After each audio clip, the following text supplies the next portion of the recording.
This miracle story made possible by Spirit.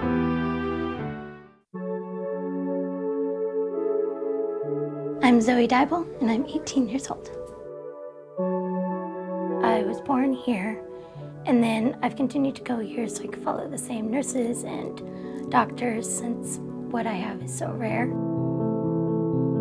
She has an illness called pulmonary lymphangiectasia, and it's a systemic lymphatic malformation. So her lymphatics are not working perfectly, and that causes like swelling. It hits her lungs really hard. Cystic fibrosis is an easy kind of way for people to understand it. It's not the same, but it has some similarities to it. Her daily life is a little bit different because she's got a lot of meds. She has to take a lot every day, 3 times a day. A lot of different things to really try to keep her lungs healthy. Mostly lived on the NICU when I was a baby. Now PICU is normally my home for when I come here. So the nurses here have become more like second family members for me. I can see that. You're very popular in these halls. Very popular, yeah. Famous Zoe from the 7th floor. The picture's still there. As you can imagine, being born in this hospital, coming frequently for treatments, living here for long periods of time, Zoe has created a lot of memories at UC Davis Children's Hospital. A lot of firsts happened here. Probably my favorite memory, I think it'd be the 7th floor, was getting my dog here. We've had every holiday here. You learned how to ride a bike in the hallways of the 7th floor. Yep. On this day, Zoe made yet another memory at UC Davis Children's Hospital. Hi.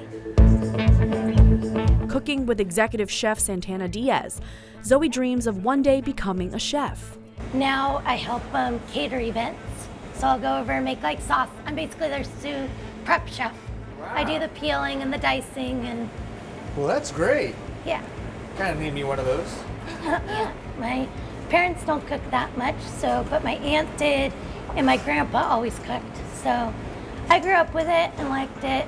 I liked watching Food Network in between Nickelodeon shows. That's what, on the DVR, we would have Rachel Ray and SpongeBob. That was pretty much, I would go back and forth between the two. And I was homeschooled till 6th grade, so there wasn't much else I did outside of school. So, and since I didn't have other kids, with me, so that was definitely, cooking was an escape and something to do when I was bored. And yeah, it's normally my safe spot. I normally cook most days during the week if I'm not sick. If you couldn't already tell, Zoe has a beautiful spirit, strong and resilient. Ask her where she gets it from, and she'll tell you.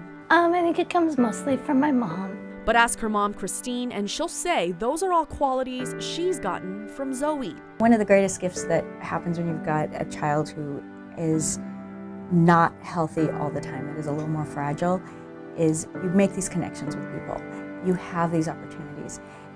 You get this constant reminder to be present and to be centered. It forces you to pause and have a little more joy. Simple, easy enough to stay positive. No. It's such a difficult thing to go through because nobody thinks it's going to happen to them. I could feel her move inside of me, and even though they kept telling me that things were bad, I could feel her fighting. I'm Zoe Dybel, and I'm definitely a fighter. I had to choose, am I going to believe them? Or am I going to believe her? For me, it became very simple. It was, I'm going to trust her. And if she's going to fight, I'm going to fight.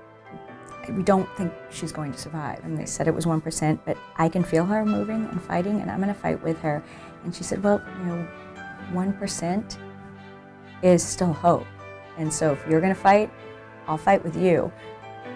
We'll do this together. Next week, that little baby with only a 1% chance of surviving will turn 18 years old. Next spring, thanks to Make-A-Wish, she'll go to Italy for a month and take cooking classes. Lots of memories to be made for Zoe, but she'll never forget those memories all started here. We have some phenomenal nurses. For me, what UC Davis has been as a mother is these women have been with me through thick and thin. They have seen me by far at my worst, and occasionally at my best. You have this unique story, You have this unique perspective that you can share with other people. And it gives people hope.